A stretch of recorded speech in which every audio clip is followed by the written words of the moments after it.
नर्मदे हर जुनून में आप सबका बहुत बहुत स्वागत है। अमरकंटक की एक और श्रृंखला में आज हम आगे बढ़ते हैं और आज हम आए हैं ऐसी जगह पे जहाँ पे आप आते ही प्रफुल्लित हो जाते हैं। ये है वो सेल्फ़ी पॉइंट जहाँ पे लिखा है नर्मदे हर, जहाँ सब आके पहले वही सेल्फ़ी लेते हैं। और वो मंदिर है मैया का समूह मंदिर। यहाँ आने के बाद एक अलग ही तरह की वाइब्रेशन हर एक को महसूस होती है। और यहाँ आने के बाद मुझे पता है एक शेर याद आता है। वो शेर ऐसा है, आज फिर जीवन की किताब खोली तो देखा हर पन्ना तेरी रहमतों से भरा हुआ है। और मेरे लिए वो रहमत भरा पन्ना है मैया।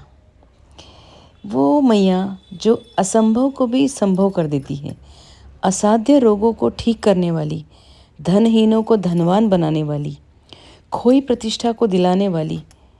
और नर्मदा के पास जो कोई आया वो संतुष्ट होकर ही गया है। जिसने भी उसके तट पे सौंदर्य पे या जिसके तट पे स्नान किया है वो उसी का हो गया है। जिसने इसकी तरफ प्यार से नज़रों से देखा है, प्यार भरी नज़रों से देखा है, उसने अपने कष्टों को नर्मदा में बहुत दूर बहते हुए पाया है। ऐसी श्वेत शुभ्र सफ़ेद चादर ओढ़ी हुई जैसी मैया है, वैसा उसका मन है।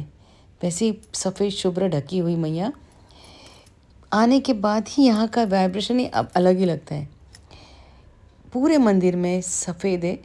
यहाँ 22 मंदिर है और इसमें ये लाल और पीला यानी हल्दी कुमकुम से भरे हुए ये निकासी द्वार है, एग्ज़िट है।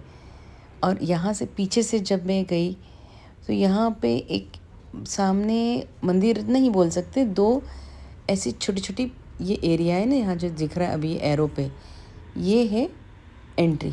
दो प्रतिमाएं, एक है लाखन 3 फुट की है और वो हाथी पे सवार एक है जिसका सिर नहीं है, धड़ है। और दूसरा है रुदल जो घोड़े पे सवार है और उसका भी सिर नहीं, सिर्फ धड़ है।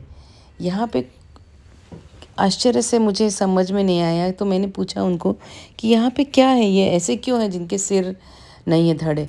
तो उन्होंने बताया इसके पीछे स्टोरी ऐसी है कि यहाँ पे प्राचीन काल में बताया है कि यहाँ पे मंडला में एक 22 नगर गांव था जहाँ पे भद्रासुर राजा रहता था, जिसके 2 पुत्र थे, लाखन और रुदल।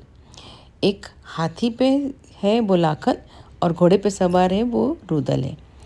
जब उनके राज्य पर आक्रमण हुआ तो उन्होंने मैया पे मन्नत मांगी कि मुझे जिता दो, तो मैया को मैं आपको अपना शीश चढ़ाऊँगा।